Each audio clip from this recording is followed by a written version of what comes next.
મુખ્યમંત્રીએ કરેલા ટ્વીટ બાબતે હર્ષ સંઘવીનું નિવેદન સામે આવ્યું છે કે રાષ્ટ્રની દીકરીઓ, માતાઓ અને બહેનો દરેક રાજ્યમાં રાજ્ય સરકાર આ તમામની સુરક્ષા એ સૌની જવાબદારી છે. તો ગુજરાતમાં મહિલાની હત્યા, સતામણી કે પછી રેપનો વિષય હોય તેમાં ગુજરાતમાં 10, 15, 20 કે 1.5 મહિનામાં ચાર્જશીટ થાય છે.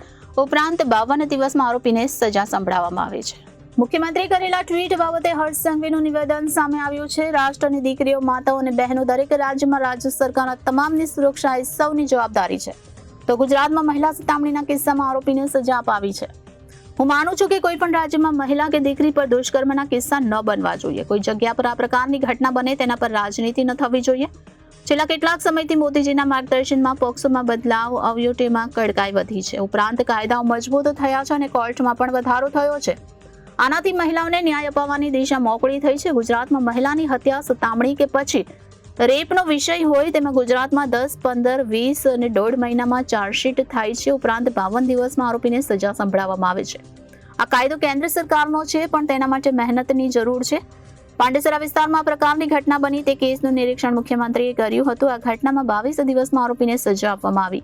આ ઉપરાંત પૂર્ણા પોલીસ સ્ટેશન કેસમાં 52 દિવસમાં આરોપીને સજા આપવામાં આવી છે. ગ્રીષ્મા હત્યા કેસમાં પણ ગુજરાત સરકારે કામગીરી ચાલુ કરી. પુરાવાઓનો નાશ ન થાય તે માટે પોલીસ દ્વારા તાત્કાલિક કાર્યવાહી કરી 9 દિવસમાં કેસની ચાર્જશીટ રજૂ કરાઈ અને 82 દિવસમાં હત્યારાને ફાંસીની સજા થઈ. ભાવનગરના રેપના કેસમાં 24 કલાકમાં ચાર્જશીટ રજૂ કરી અને ગણતરીના દિવસોમાં કેસમાં આરોપીને સજા આપવામાં ગુજરાત પોલીસ સફળ રહી છે. તો ગુજરાતમાં મહિલા સતામણીના કિસ્સામાં આરોપીને સજા અપાવી છે. કાપોદ્રામાં એક દીકરીનો પીછો કરી તેની સતામણી કરનારને 3 વર્ષની સજા ફટકારવામાં આવી છે. આ ઉપરાંત અમદાવાદમાં લિફ્ટમાં જતી દીકરીની છેડતી કરનાર આરોપીને 5 વર્ષની સજા ફટકારવામાં આવી છે. આમ ગુજરાત પોલીસને સફળતા મળી છે. તો 2021માં 71 ગુનેગારને સજા મળી છે. 2022માં 92 ગુનેગારને સજા મળી છે. 2023માં 265 ગુનેગારને સજા મળી છે અને 2024, 31, 8, 2024 સુધી 370 લોકોને સજા અપાવવામાં સફળતા મળી છે. કાયદો મજબૂત છે જ, પણ કાયદાની સાથે કામગીરી પણ મજબૂત હોવી જોઈએ. મહિલાઓના નામે આ પ્રકારની રાજનીતિ ન થવી જોઈએ. રાજ્યની દીકરી, માતા, બહેનો એક મહિલા મુખ્યમંત્રી પાસે ન્યાયની અપેક્ષા ન રાખે. છેલ્લા 2 વર્ષમાં 13 લોકોને ફાંસી આપવામાં આપણને સફળતા મળી છે. આ કાયદા અંતર્ગત આપણે આરોપીને સજા અપાવી શકતા હોય તેવું મને લાગે છે કે દીકરીઓને ન્યાય અપાવવામાં આપણે રાજનીતિ ન કરવી જોઈએ. વલસાડમાં પણ એક ઘટના બની, તેમાં 9 દિવસમાં ચાર્જશીટ કરવામાં આવી રહી છે. કાયદામાં તેને કડકમાં કડક સજા થશે. અને બંગાળની ઘટના બાબતે નિવેદન આપ્યું હતું કે દીકરીઓને ન્યાય મળવો જોઈએ, તેમાં રાજનીતિ ન થવી જોઈએ. સેટલમેન્ટ શા માટે? ક્રાઇમ સીનના પુરાવાઓનો નાશ કરવાના બદલે દીકરીઓને ન્યાય અપાવવાની આપણી ફરજ છે. આ કિસ્સો આપણા માટે ખૂબ મહત્વના છે અને રાજ્યની મહિલાઓને ન્યાય અપાવવાની જવાબદારી તમામ સરકારની છે. પણ ન્યાયની વાત આવે ત્યારે રાજનીતિ શરૂ થાય તે કેટલું યોગ્ય? તો રાજકોટમાં પણ જેમના પર આરોપ છે તે તમામ લોકોને પકડવામાં આવ્યા છે. જ્યારે દીકરીની સુરક્ષાની વાત હોય ત્યારે કાયદેસરની કાર્યવાહી કરવામાં આવી રહી છે. રાષ્ટ્રની દીકરીઓ, માતાઓ અને બહેનો દરેક રાજ્યમાં, દરેક રાજ્ય સરકારની આ તમામ માતા, બહેનો અને દીકરીની સુરક્ષા એ આપણી સૌની જવાબદારી છે. હું જરૂરથી એવું માનું છું કે કોઈ બી રાજ્યમાં મહિલાઓને, દીકરીઓ પર એક બી એવા કિસ્સા દુષ્કર્મના ના જ બનવા જોઈએ. પરંતુ અગર કોઈ જગ્યા પર આ પ્રકારની ઘટના બને તો એની ઉપર રાજનીતિ બી ના જ થવી જોઈએ. ખાસ કરીને છેલ્લા અનેક વર્ષોથી દેશના લોકપ્રિય પ્રધાનમંત્રી આદરણીય શ્રી નરેન્દ્રભાઈ મોદીજીના માર્ગદર્શનમાં દેશભરમાં પોક્સો એક્ટમાં જે બદલાવ આવ્યો, એની અંદર જે કડકાઈ આવી, એની સાથે સાથે મહિલા સુરક્ષાઓને લઈને કાયદાઓની અંદર જે બદલાવ આવ્યા, એની અંદર કડકાઈ વધી, એની કોર્ટોનો જે વધારો થયો, એના કારણે મહિલાઓને ન્યાય અપાવવું એ વધુ સરળ અને વધુ મજબૂતાઈથી એ લોકોને ન્યાય અપાવવાની ક્યાંક ને ક્યાંક દિશા મોકલી થઈ.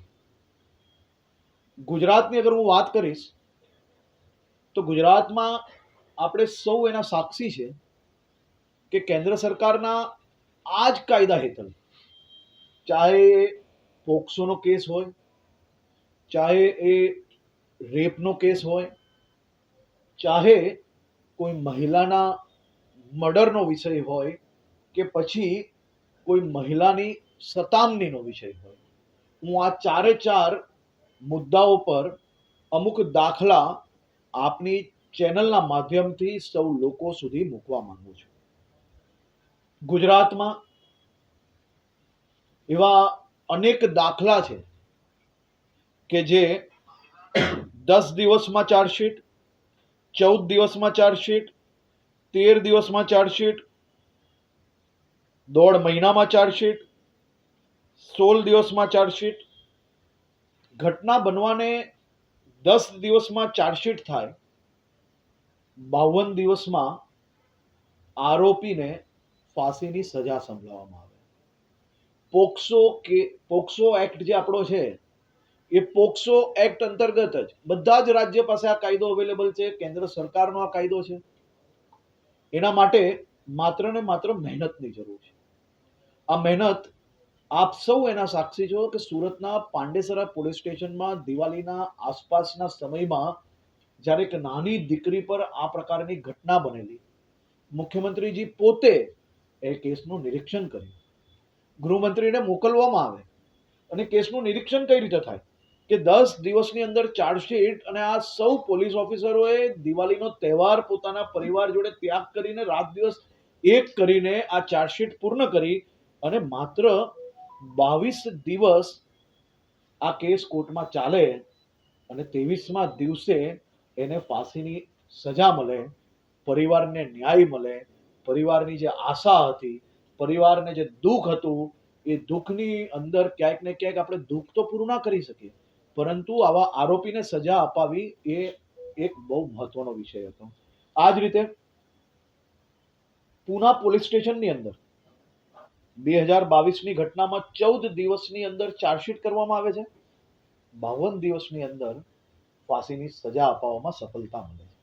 પરિવારને ન્યાય માત્ર 52 દિવસની અંદર અપાવવામાં આ જ કાયદા હેઠળ ગુજરાત સરકારને સફળતા મળેલી. તમે સૌ એના સાક્ષી છો કે 21 વર્ષની આપણી દીકરી ગ્રીષ્મા પર એની હત્યા થાય. એની હત્યા પછી ગુજરાત પોલીસ દ્વારા, સરકાર દ્વારા એ હત્યાને ભવિષ્યની અંદર કોઈ બી યુવાન આવી હિંમત ના કરે તે માટે એક નમૂના સ્વરૂપ કેસ કઈ રીતે ઊભો થાય તે માટે કામગીરી ચાલુ કરવામાં આવે. અનેક પોલીસની ટીમો ઘટના સ્થળ પર ત્યારે જ પહોંચાડવામાં આવે, કોઈ બી એના જે પુરાવા છે એ નાશ ના થાય તે માટે સાયન્ટિફિકલી, ફોરેન્સિક, મેડિકલ, આ બધી જ ટીમને સાથે રાખવામાં આવે અને તાત્કાલિક એની ઉપર કામગીરી ચાલુ કરીને માત્ર 9 દિવસની અંદર એની ચાર્જશીટ તૈયાર કરવામાં આવે અને 82 દિવસમાં ગ્રીષ્માના હત્યારાને ફાંસી અપાવવામાં આપણે લોકોને સફળતા પ્રાપ્ત થઈ. પહેલા બે કિસ્સા એ પોક્સો રેપના આપ્યા, ત્રીજો હત્યાનો આપ્યો, ચોથો એક કેસ હું આપની સમક્ષ મૂકવા માંગુ છું. માત્ર 24 કલાકની અંદર ચાર્જશીટ કરેલી.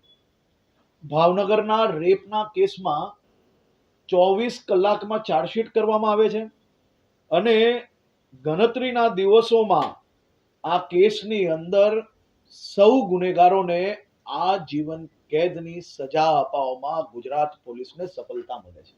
આપણે સૌ જાણીએ છીએ કે માત્ર રેપ, પોક્સો, મર્ડર સિવાયની ઘટનાઓ બી મહિલાઓ જોડે ઘણીવાર બનતી હોય છે. એની સતામણી, પીછો કરવો, ખરાબ ઈશારાઓ કરવા, માત્ર રેપ, પોક્સો અને મર્ડરમાં જ નહીં પરંતુ ગુજરાતની અંદર મહિલાઓને સતામણીની અંદર બી આપણે ખૂબ મોટી સફળતા એ લોકોને સજા અપાવવામાં મળી છે. છેલ્લા એક અઠવાડિયામાં 2 એવા કિસ્સા આપ સૌ બી જાણો છો કે આપની સમક્ષ આવ્યા. કાપોદ્રામાં એક દીકરી રિક્ષામાં જતી હોય છે, એનો પીછો કરનાર વ્યક્તિને કોર્ટ દ્વારા એને કોઈ બી ફિઝિકલ સતામણી વગર ખરાબ ઈશારાઓ ખરાબ પ્રવૃત્તિઓ અને ખાસ કરીને એનો પીછો કરવો ને દીકરીને હેરાન કરવી, એના માટે એને 3 વર્ષની સજા ફટકારવામાં આવે છે. આ જ પ્રકારે અમદાવાદમાં લિફ્ટમાં જતી દીકરીને હેરાન કરવા માટે એને ખરાબ ઈશારાઓ કરનાર વ્યક્તિને પર 5 વર્ષની સજા અપાવવામાં ગુજરાત પોલીસને સફળતા પ્રાપ્ત થઈ છે. છેલ્લા 3 વર્ષમાં મુખ્યમંત્રી શ્રી ભૂપેન્દ્રભાઈ પટેલના માર્ગદર્શનમાં ગુજરાત પોલીસ, ન્યાય વિભાગ આ બધાએ સાથે મળીને એક ટીમ તરીકે, એક મિશન તરીકે કામ કર્યું. 2021માં આપણે ટોટલ 71 આવા ગુનેગારોને સજા આપવામાં સફળતા મળેલી. 2022માં 92 લોકોને આપણે સજા આપવામાં સફળતા મળી. 2023માં 265 લોકોને સજા અપાવવામાં આપણે મોટી સફળતા મળી. 2024માં 31/8/2024 સુધી 267 લોકોને સજા અપાવવામાં ગુજરાત પોલીસને સફળતા મળી છે. હજી 4 મહિના બાકી છે. 370 ઉપર લોકોને, આવા ગુનેગારોને સજા અપાવવામાં જરૂરથી આ વર્ષે અમને સફળતા મળશે એવું મારું માનવું છે. આના કારણે ગુનાઓ ઓછા થયા, ગુનેગારી ઘટી છે. એના બી આંકડા આપણે પ્રેસ નોટના માધ્યમથી આજે આપવામાં આવશે. આ માત્ર પોક્સોના કેસ કહું છું. રેપના કેસમાં બી એ જ રીતે વધુમાં વધુ સફળતાઓ મળી. એના કરતા વધારે સતામણીના કેસની અંદર આપણે લોકોને સજા અપાવવામાં ખૂબ મોટી સફળતાઓ પ્રાપ્ત થઈ છે. એટલે આપ સૌની ચેનલના માધ્યમથી કોઈ બી દીકરી પર નાની બી ઘટના બને તો જરાય ચિંતા કરવાની જરૂર નથી. કોઈ ખરાબ ઈશારા કરે તોય એને છોડવાનો નથી. પોલીસ સ્ટેશન કેસ લખાવા જ જોઈએ અને અમે કેસ લખશો જ, FIR બી કરશો અને આવા ગુનેગારોને બી પકડશો. મારી ખાસ તો મુખ્યમંત્રી શ્રી ભૂપેન્દ્રભાઈ પટેલે આ બધા જ કિસ્સાઓ સમાજના ધ્યાનમાં આવે તે માટે આજે જે ટ્વીટ કર્યું છે એ ટ્વીટ માટે હું એમનો આભારી છું કે સમાજને સાચી માહિતી પહોંચી અને આ પ્રકારની ઘટનાઓમાં act is not important, action is more important. Act તો આપણી પાસે છે જ.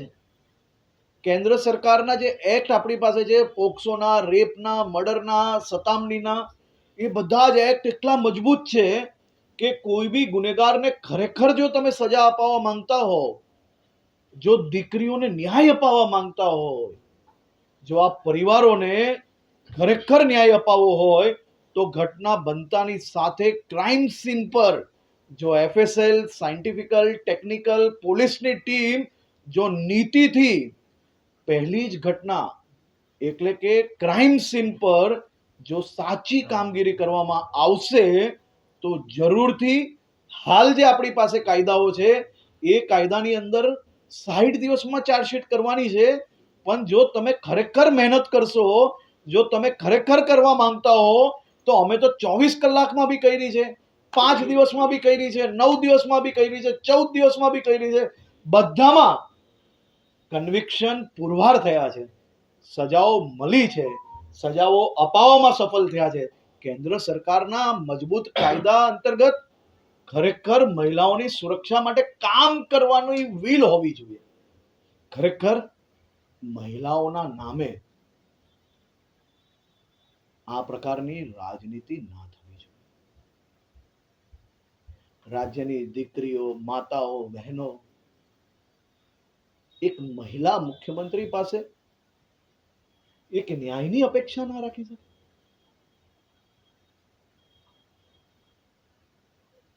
આ બધા કાયદાઓ અવેલેબલ છે અને બધા કાયદા ઓનલાઈન અવેલેબલ છે અને આ બધા કેસીસ મેં આપને જે કયા એ કોર્ટના એક પછી એક મહત્વના ચુકાદાઓ એ આપે સૌ લોકોએ કવરેજ બી કર્યા છે અને આ જ કેન્દ્ર સરકારના આ જ કાયદા અંતર્ગત આ બધા જ લોકોને આપણે સજા અપાવવામાં સફળ થયા છે.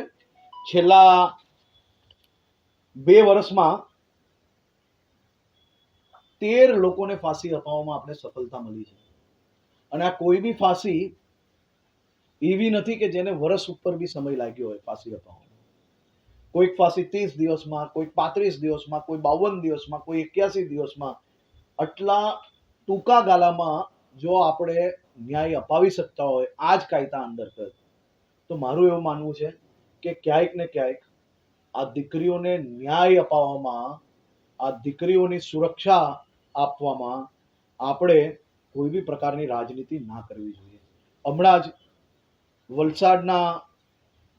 વલસાડ જિલ્લામાં એક ઘટના બનેલી.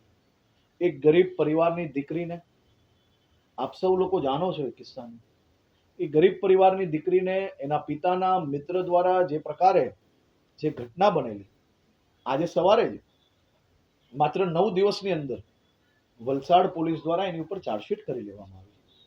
અને હું આપને કહું છું કે આ જ કેન્દ્ર સરકારના આ જ કાયદા અંતર્ગત જરૂરથી એને કડકથી કડક સજા મળશે. Reporter Arvind Rathod, Janadesh news, Surat.